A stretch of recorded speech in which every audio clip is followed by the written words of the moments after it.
जय हिंद दोस्तों। आज मैं आपको बताऊंगा जो है 6.2 यानी कि ये चल रहा है क्लास 10th का मैथ चैप्टर 6 जिसका नाम है त्रिभुज। और आज हम लोग इसमें जानेंगे 6.2। लेकिन 6.2 को जानने से पहले हम जानेंगे कि प्रमेय 6.1 क्या है और दूसरा यहाँ प्रमेय जानेंगे कि 6.2 क्या है। अगर ये 6.1 6.2 आप लोग नहीं जानते हैं तो ये पूरा एक भी सवाल सॉल्व नहीं होने वाला है। इसलिए सबसे पहले प्रमेय जानेंगे और बहुत ही आसान तरीके से बताऊंगा। इसमें प्रूफ नहीं कराऊंगा क्योंकि प्रूफ नहीं पूछता है, मैं बस आपको बताऊंगा कि इसका यूज कैसे करना, ठीक है ना। तो चलिए देखते हैं इसको। ये जो लिखा है प्रमेय 6.1, ये जो है इसी को दो नामों से जाना जाता है। इसी को बोला जाता है थेल्स प्रमेय। थेल्स प्रमेय यानी कि बहुत ही इंपॉर्टेंट है। दूसरा बोला जाता है इसी को दूसरे नाम से जाना जाता है आधारभूत समानुपातिकता प्रमेय। इसको दो नाम से जानते हैं। और ये देखिए कहता क्या है, चलिए मैं इसको आपको समझा रहा हूँ। 6.1 और 6.2 पहले समझाऊंगा, फिर आपको सॉल्व कराऊंगा। चलिए ठीक है ना, देखते हैं।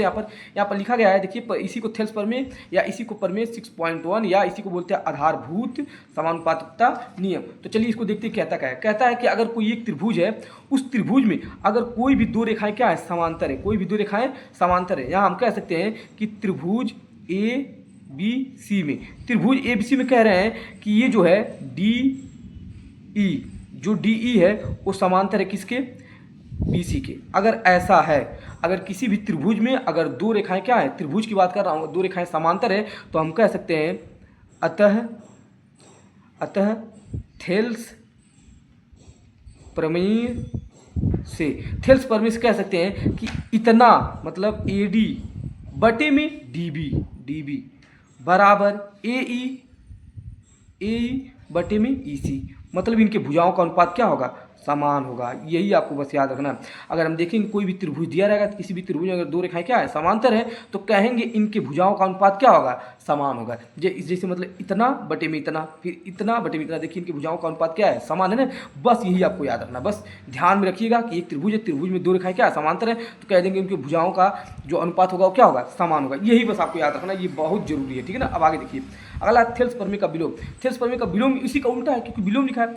तो अगर कोई त्रिभुज है, उस त्रिभुज में अगर उनके भुजाओं का अनुपात हम कह दें कि इसमें जो है त्रिभुज ए बी सी में, त्रिभुज ए बी सी में जो ए डी है, ए डी बटे में डी बी बराबर में ए ई बटे में ई सी।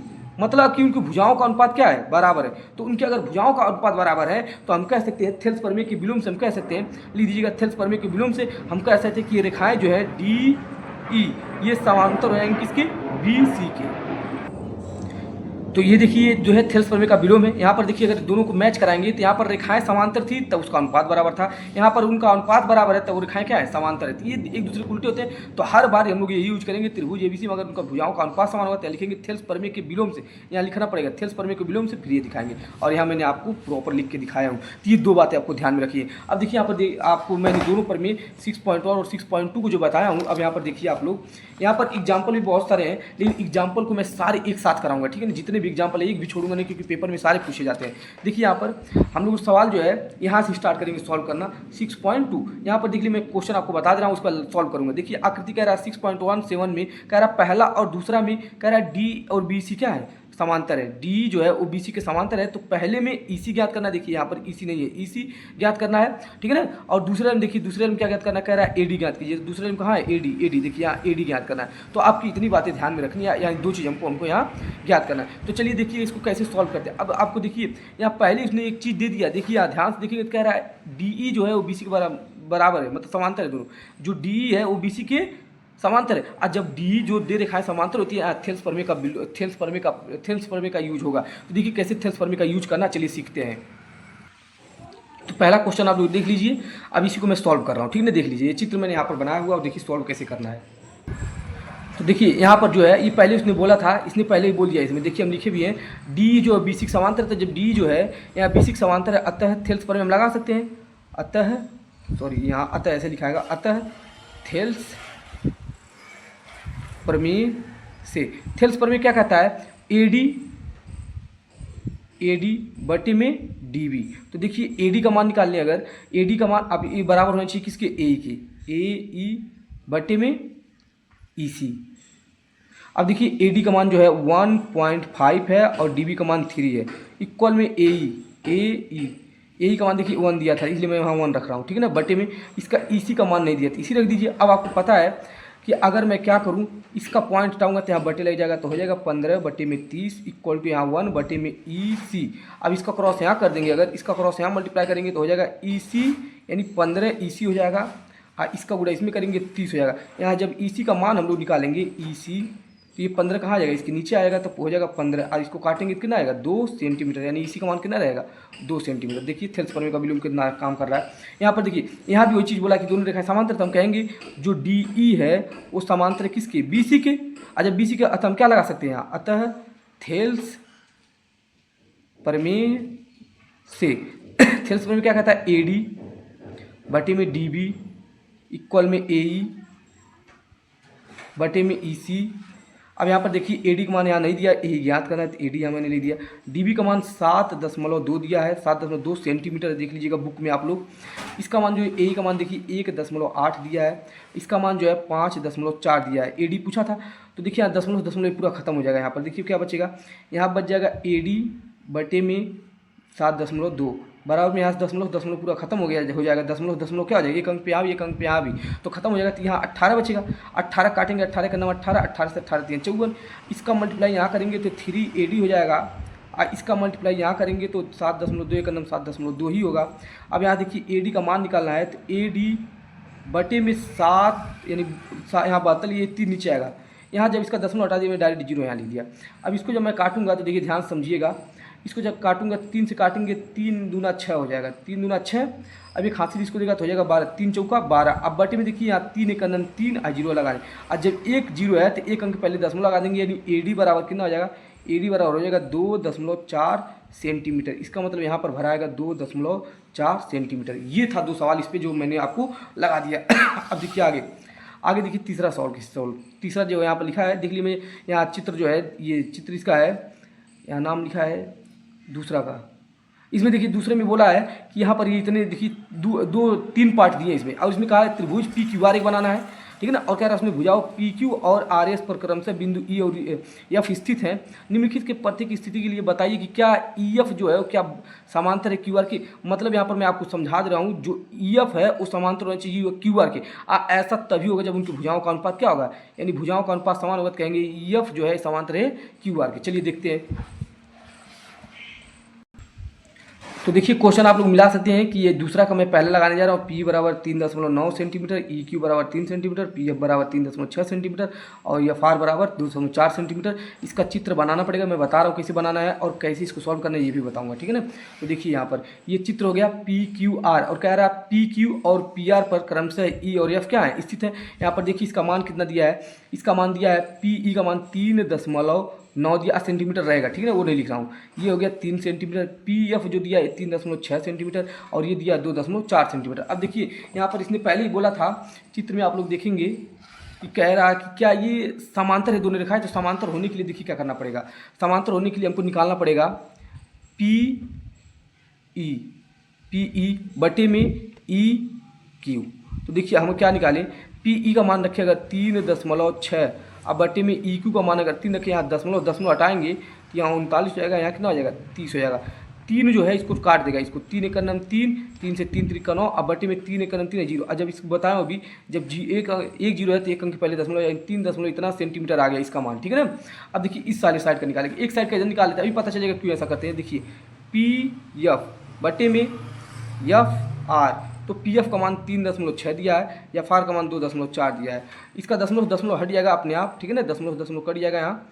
अब देखिए यहाँ पर इसमें अगर हम भाग दें 8 से, तो 8 से इसमें भाग देंगे तो 8 से तो जाएगा नहीं, 4 से देंगे इसमें अगर, तो 4 9 36, और 4 से इसमें भाग देंगे 4 से 4 6 24, इसको काट के छोटा करेंगे, और 3 3 का 9 और 3 से इसमें 3 दूना 6, इसको जब भाग दूंगा 3 एक नाम 3, दशमलव लगेगा और 0 इसमें बढ़ेगा तो हो जाएगा 10, तो 2 5 10 हो जाएगा, तो 2 5 10 आएगा इतना सेंटीमीटर। इन दोनों भुजाओं का देखिए क्या दोनों भुजाओं का अनुपात एक समान आया, नहीं आया, तो हम यहाँ लिख सकते हैं कि PE बटे में EQ बराबर PF बटे में FR।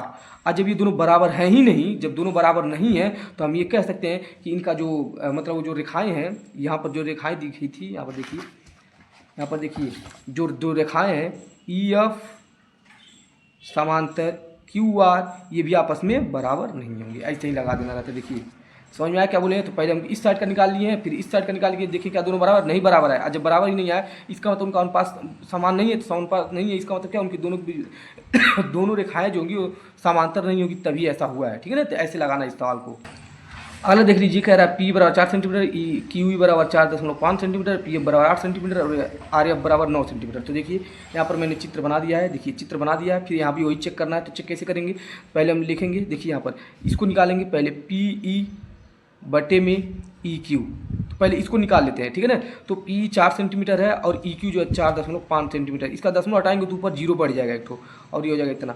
अब देखिए 5 से इसको बांटेंगे, 5 बटे 40, 5 से इसको बांटेंगे 5 9 45, इतना आ जाएगा इसका मान। ठीक है ना? अब इधर वाला चेक करते हैं, जो है पी एफ बटे में एफ आर, यहाँ देखा ये पी एफ 8 है और ये 9 है, दोनों समांतर आ गए, दोनों बराबर हैं। तो हम कह सकते हैं कि जो पी ई है और ई क्यू है वो बराबर है पी एफ के और बटे में एफ आर के। जब ये बराबर हैं अतः हम कह सकते हैं, ये देखिए अब दोनों बराबर हैं, तो अब यहाँ लिख सकते हैं अतः यहाँ लगा सकते हैं थेल्स प्रमेय के विलोम, क्योंकि उल्टा काम हो रहा है विलोम से, क्योंकि अनुपात समान है और जब उनको समांतर देखा थेल्स प्रमेय के विलोम से हम कह सकते हैं कि ये जो रेखाएं थी यहाँ पर जो दिया था, यहाँ पर जो रेखाएं थी ई एफ, ये समांतर है किसके? क्यू आर के। और ऐसा मैं बोला था, जाके अगर समझ में नहीं आया कैसे आया तो एक बार फिर से जाकर शुरू से स्टार्टिंग से इस वीडियो को देखिए कि जब उनका अनुपात समान रहता है तो हम कहते हैं थेल्स प्रमेय के विलोम से वो दोनों रेखाएं क्या होंगी? समांतर होंगी। ऐसे करना है। अगला देखिए तीसरा वाला, ये वाला देख लीजिए, मैं इस सवाल को सॉल्व कर रहा हूँ, यहाँ पर लिखा हुआ है देख लीजिए, और कैसे लगाना है देखिए। तो यहाँ पर दिया, इस बार देखिए थोड़ा सा हट के सवाल दिया है, और यहाँ हट के क्या दिया है, इस ये दिया रहता था, ये दिया रहता था, ये दिया, लेकिन अब इस बार ये दिया है, ये वाला इतना नहीं दिया है, इसकी जगह ये दे दिया है, ये नहीं दिया है, इसकी जगह ये दे दिया। देखिए कैसे करना है। मान लीजिए अगर ये 25 है या मान लीजिए इसे 12 है, ये तो कह दिए ये अगर ये 2 भागों में बट रहा है, 12 जो है 2 भागों में बट रहा है, अब इस वाले भाग का यहाँ से लेकर यहाँ तक 7 है, तो ये वाला कितना हो जाएगा? 5 हो जाएगा, क्योंकि 12 में से 7 जाएगा 5। इसे समझिए ये पूरा जो है 1.28 है, उसमें से ये वाला भाग हमको पता था, इसमें से ये घटा दे तो पता नहीं चल जाएगा कितना है। सेम वैसे करेंगे दोनों तरफ। ठीक है ना? पहले देखिए हम क्या निकालेंगे, पहले हम ई क्यू निकालेंगे। देखिए पहले ई क्यू निकालेंगे, तो ई क्यू निकालने के लिए हमको ये जो दिया है 1.28, उसमें से घटा देंगे 0.18। अब घटाएंगे, देखिए यहाँ पर बचेगा 8 में से 8 जाएगा 0 आ जाएगा। ठीक है ना? 2 में से 1 जाएगा 1 आ जाएगा, पॉइंट ये 1 में से 0 जाएगा तो 1 आ जाएगा, इतना सेंटीमीटर आ जाएगा। ठीक है ना? अब देखिए इधर वाला भी इसे निकाल के रख लेते हैं हम लोग। तो यहाँ पर देखिए, तो देखिए अब यहाँ पर ये वाला निकालते हैं, हमको ये वाला चाहिए, ये एफ है, एफ आर चाहिए। एफ आर चाहिए, पूरा जो दिया है 2.56, उसमें से घटा देंगे 0.6 इतना, तो घटाइए 6 में से 6 गया 0 हो जाएगा, 5 में से 3 जाएगा 2 आ जाएगा, पॉइंट 2 में से 0 जाएगा 2 ही आएगा, इतना सेंटीमीटर आ गया। अब देखिए हम लगाने चलते हैं, यहाँ पर कैसे होता है, पी ई बटे में ई क्यू, इसका मान निकालते। देखिए पी ई कितना दिया है, पी ई ये दिया 0.18 दिया है, बटे में ई क्यू का मान अभी देखिए यहाँ निकला है, ई क्यू का मान 1.10। तो यहाँ देखिए डेसिमल से डेसिमल खत्म हो जाएगा, देखिए डेसिमल से 2 अंक पे यहाँ 2 अंक पे यहाँ सब खत्म हो जाएगा, 110 हो जाएगा। ठीक है? इतना आ जाएगा, इतना सेंटीमीटर। इधर वाला देखिए, इधर वाला निकालिए, पी एफ बटे में हो जाएगा एफ आर, ये निकालिए। देखिए पी एफ जो है, पी एफ अभी हम लोग निकाले हैं कितना, पी एफ दिया है 0.36 बटे में एफ आर का मान यहाँ पर निकाला गया है 2.2 इतना।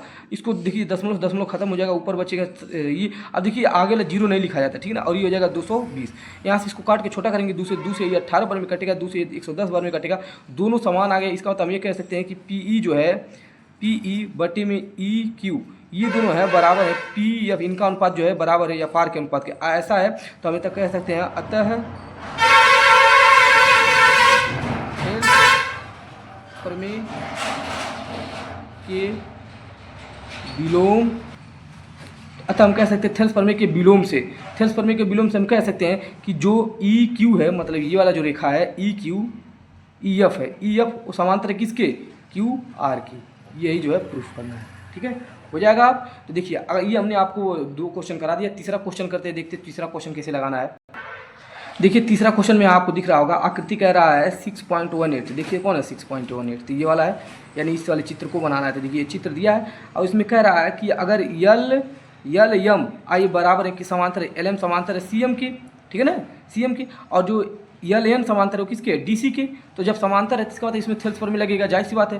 तो हमको ये बताना है कि सिद्ध करके दिखाना है जो ए एम होगा, अब कुल खुदा दे रहा है ए बी, फिर ए एन जो होगा फिर खुदा दे रहा है ए डी, हालांकि लेना चाहिए था ए एम फिर एम बी, ये थैलेस्पर्मिया का कहता है, लेकिन इसने कहा है कि ए एन अब बटे में ए डी, ए एम बटे में ए बी लाना है। तो कैसे लाना है यही हम लोग को सीखना है इसमें। तो ठीक है ना, हम यहाँ पर देखिए क्वेश्चन लिख के रखे हुए हैं ये चीज़, और यहाँ पर मैं आपको दिखा दे रहा हूँ कैसे इसको लिखना है। तो पहले देखिए यहाँ पर हम जो जो दिया रहता पहले वो लिख देते हैं, ठीक है ना। देखिए इस क्वेश्चन में 3 में दिया है, जो दिया है यहाँ पर मैं लिख दे रहा हूँ। यहाँ पर देखिए जो दिया है एल एम जो है इसके समांतर है, तो हम वही चीज़ लिख रहे हैं। देखिए जो यहाँ दिया है,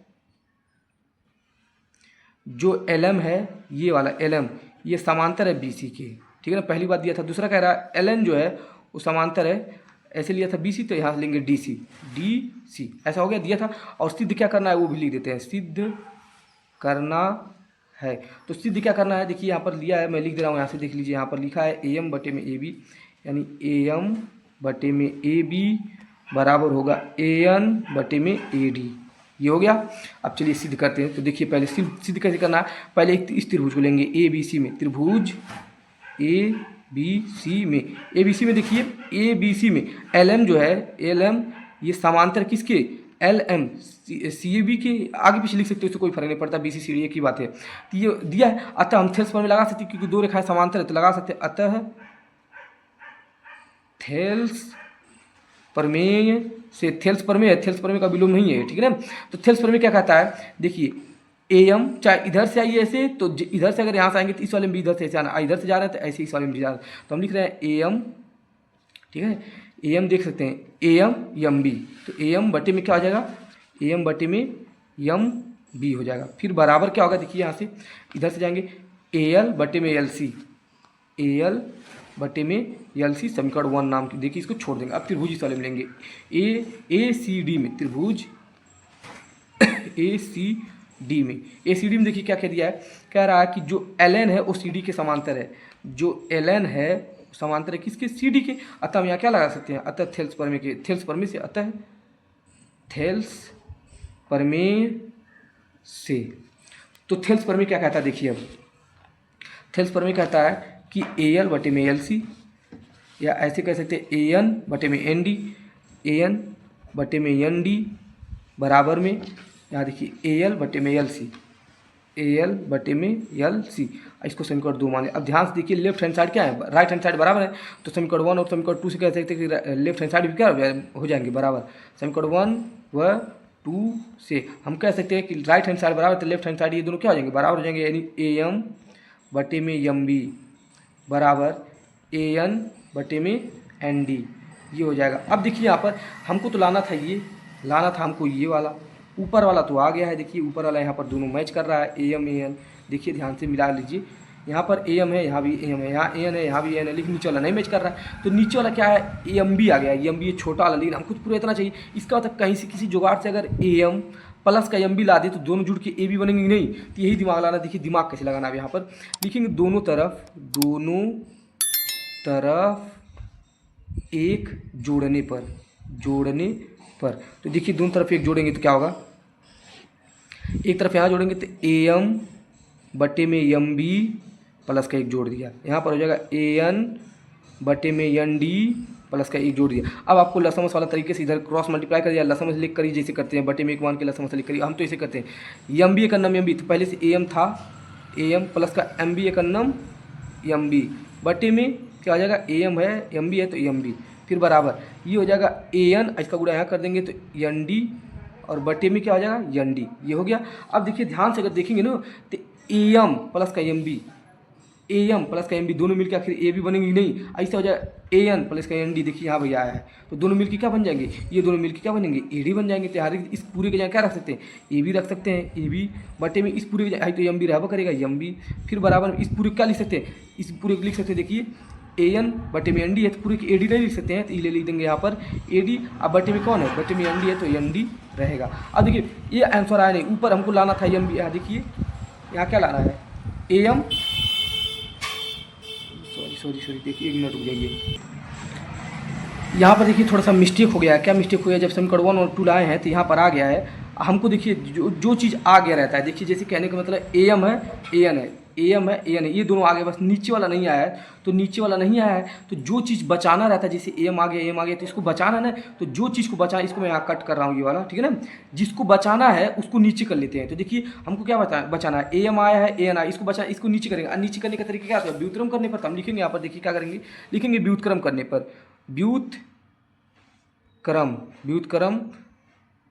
करने पर। व्युत्क्रम का मतलब होता है उल्टा करने पर, ठीक है ना। तो उल्टा करने का मतलब देखिए क्या होगा, ये देखिए यहाँ पर ये जो दिया है इसको पलटेंगे तो ये हो जाएगा MB, अब बटे में AM नीचे आ जाएगा, इसी को बचाना है। यहाँ चला जाएगा ND, बटे में AN। अब देखिए हमको लाना क्या है, हमको लाना है ऊपर वाले में AB लाना है। अब देखिए AB लाने के लिए तो आपको क्या करना पड़ेगा, देखिए यहाँ ध्यान से अगर देखेंगे ना तो कुछ यहाँ समझ में आएगा कि जो AM है AM, तो AM हमको तो नीचे मिल गया है, ND हमको नीचे मिला, लेकिन AB लाना है।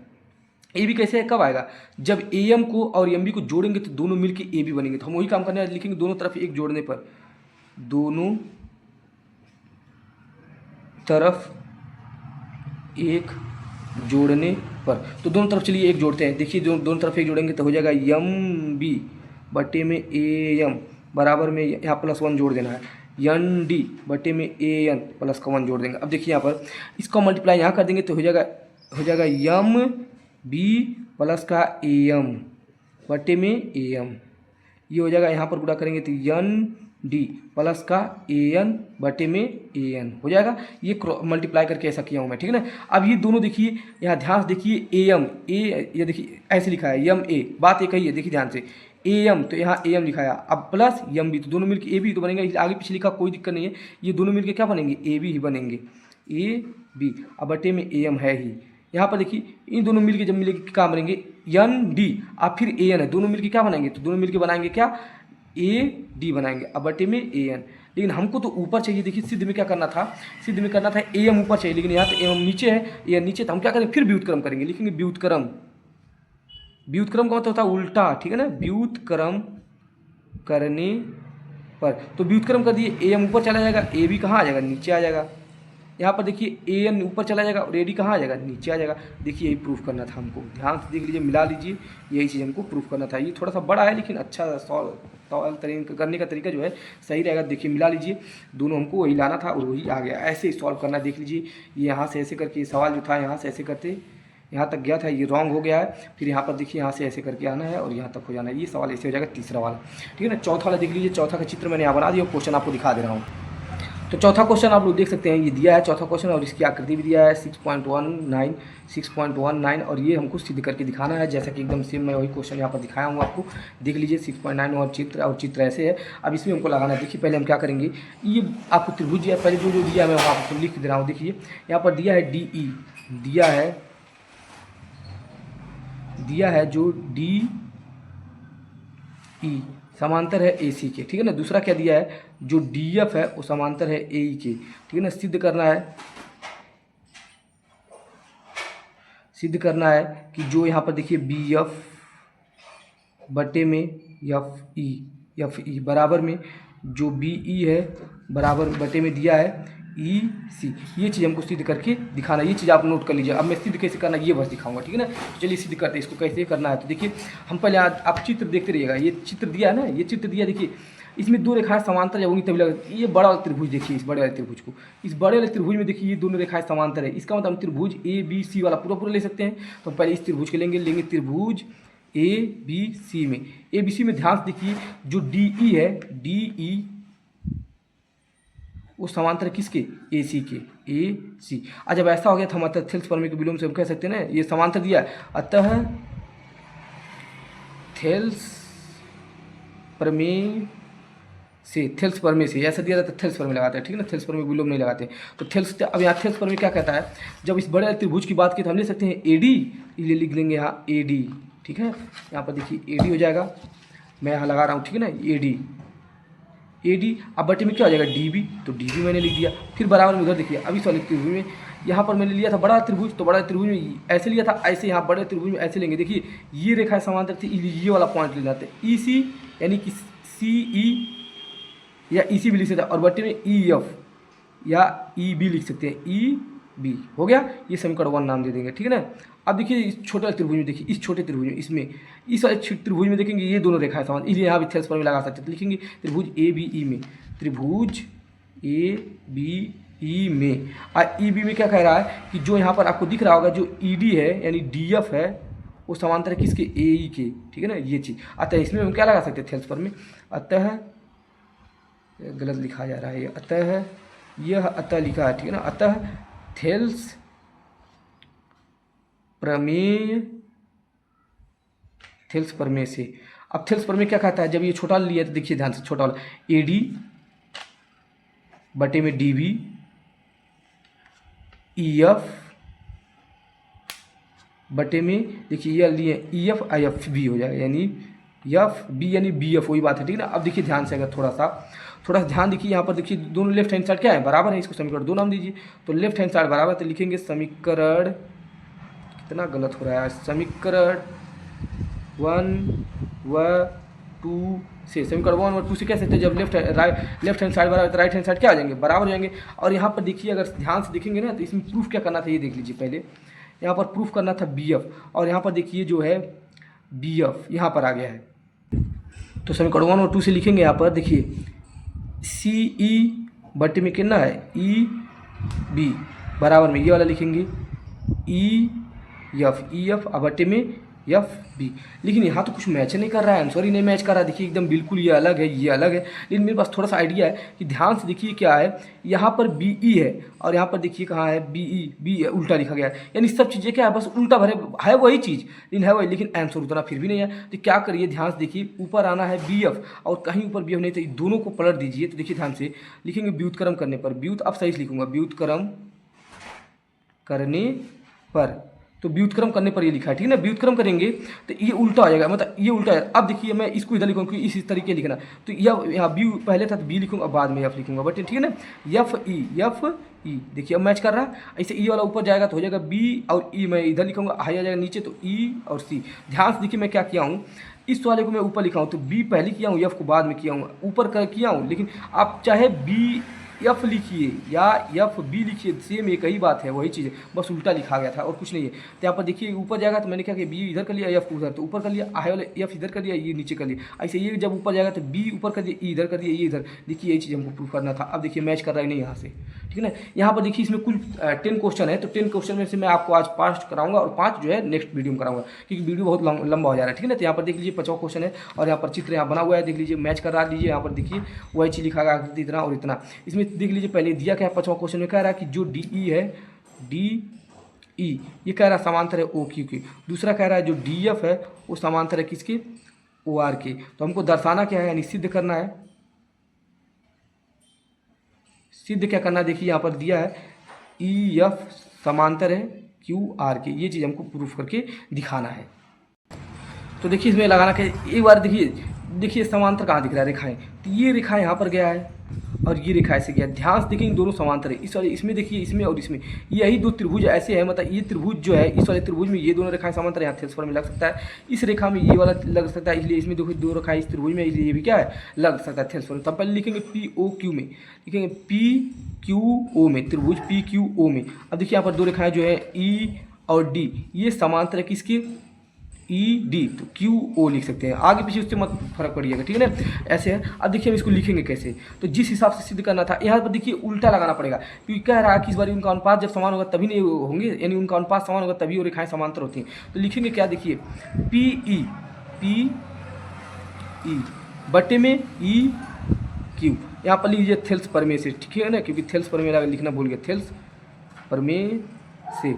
प्रमेय से लिख दीजिएगा। अब देखिए ई पी ई बटे में ई क्यू बराबर हो जाएगा किसके, देखिए ऐसे गया तो ऐसे जाना, पी डी बटे में डी ओ, ये हो गया। अब इसको समीकरण 1 नाम दे दीजिए, ठीक है ना। आगे चलिए, अब इस वाले त्रिभुज में लेते हैं, इस वाले त्रिभुज में लिखेंगे त्रिभुज जैसे वहाँ लिए थे एकदम सेम वैसे पी आर ओ में, पी आर ओ में। अब पी आर ओ में देखिए यहाँ जो डी एफ है, डी एफ वो समांतर है किसके, ओ आर के। आज जब यहाँ ऐसा है तो हम थेल्स लगा सकते हैं, तो लिखेंगे पी एफ बटे में एफ आर बराबर, यहाँ देखिए पी डी बटे में डी ओ।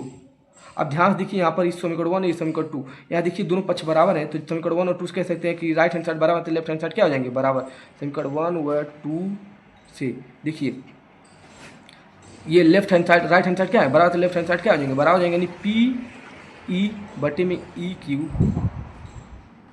बराबर ये वाला पी एफ बटे में एफ आर, ये आएगा। अब इसको तो मिला के देखिए क्या है, ये क्या आया, पी ई बटे में ई क्यू पी एफ बटे में पी आर, मतलब दोनों भुजाओं का अनुपात बड़ा कैसा हुआ, कब हुआ होगा, जब ये दोनों रेखाएं क्या रही होंगी, समांतर रही होंगी। ध्यान से देखिए ये आगे इतना इतना बटे में इतना, इतना बटे में, अथेल्स पर में यही कहता है इसके इसका जो अनुपात होगा, इसका अनुपात बराबर होगा कब, जब उनके बीच की दोनों रेखाएं क्या होंगी बराबर होंगी। अतः हम यहाँ कह सकते हैं, यहाँ कह सकते हैं अतः थेल्स प्रमेय से, थेल्स प्रमेय से कह सकते हैं कि इनका अनुपात क्या है बराबर है। और जब अनुपात बराबर है, जब इनका अनुपात बराबर है, तो अतः हम कह सकते हैं थेल्स प्रमेय के विलोम